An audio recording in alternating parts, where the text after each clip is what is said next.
kuonyesha jinsi Joseph Mkasa alivyokufa kishujaa. Alikufa kwa kukatwa shingo yake.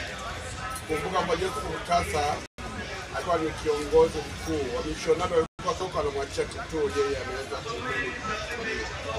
Na kwa nguvu ya imani yake tunaona ukatili aliofanyiwa.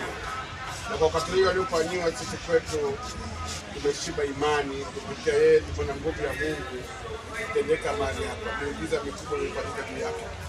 Tunaona nguvu ya imani. Watu wote wanaokuja mahali hapa ni kwa sababu wanaamini uwepo wa Mungu katikati ya wanadamu. Hili ni fumbo la imani. Pasipokuwa na imani hauwezi kusadiki. Ni fumbo la imani, na hapa tunakuja kutoa heshima juu ya Joseph Mkasa.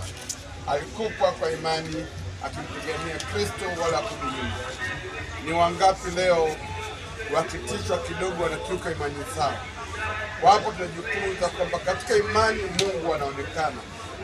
Tunaona watu wakiwa na imani kabisa na wanapokea katika imani, Mungu yupo katikati, anaonekana. Joseph Mkasa tuombee. Joseph Mkasa, msimamizi wa parokia yetu kwa Mwanza, Tanzania, tuombee. Tunashukuru Mungu kwa kukanyaga mahali hapo patakatifu. Tujalie neema na baraka tele kutoka juu mbinguni kwa maombezi yako. Sote tulokanyaga mahali hapa. Asante ndugu watazamaji, nashukuru wote kusikiliza. Hili ni fumbo la imani. Kwa imani huwezi kusadiki yanayotendeka mahali hapa. Tunashuhudia na tunayaona.